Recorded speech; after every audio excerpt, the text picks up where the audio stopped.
All right. So today we're diving into something a little different. Yeah. Yeah, we're going to be talking about imperfection. Imperfection. Okay. Yeah, and we found this really interesting snippet called Imperfectly Perfect. Why flaws make you unique. Interesting title.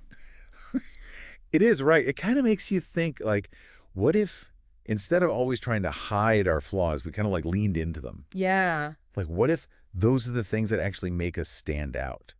In a world where everyone's trying to be so perfect. I like that. Yeah.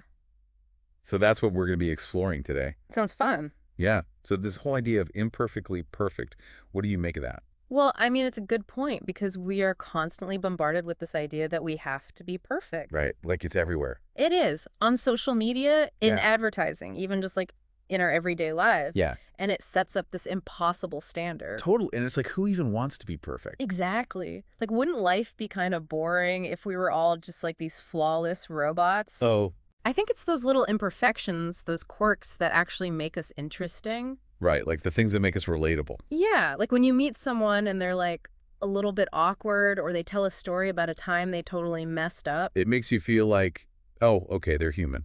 Exactly. Makes you feel like you can connect with them on a real level. Totally. Yeah. And the snippet actually talks about this.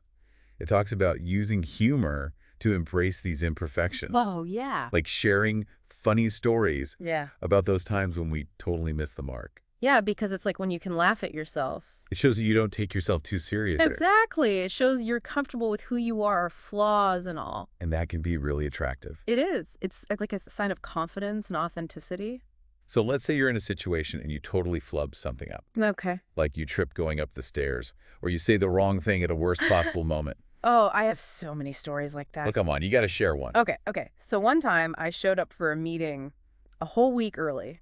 Yeah, it was on my calendar correctly, but I had the wrong week in mind. Oh, I wow. walked into the room and everyone was just staring at me like, what are you doing here? I can only imagine. But you know what? Everyone just started laughing, including me. That's correct. And it became this running joke in the office. See, that's what I'm talking about. Those are the moments that make us human. Totally. And like by sharing them, we give other people permission to embrace their own imperfections. Right.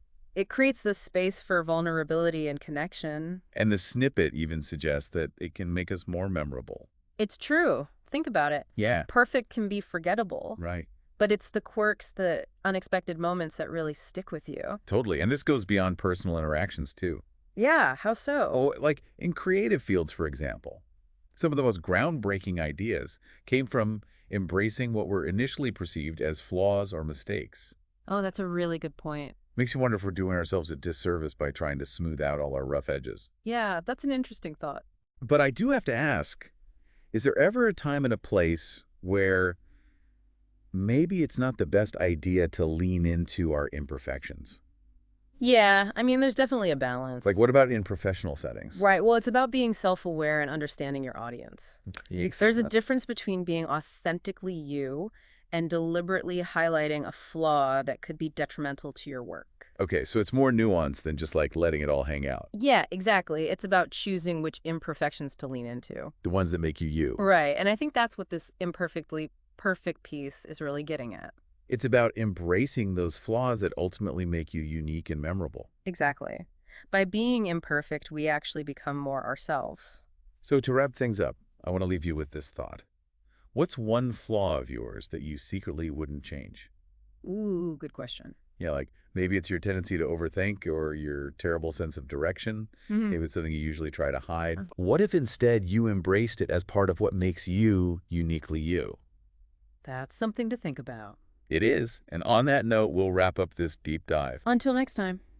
See ya. Bye.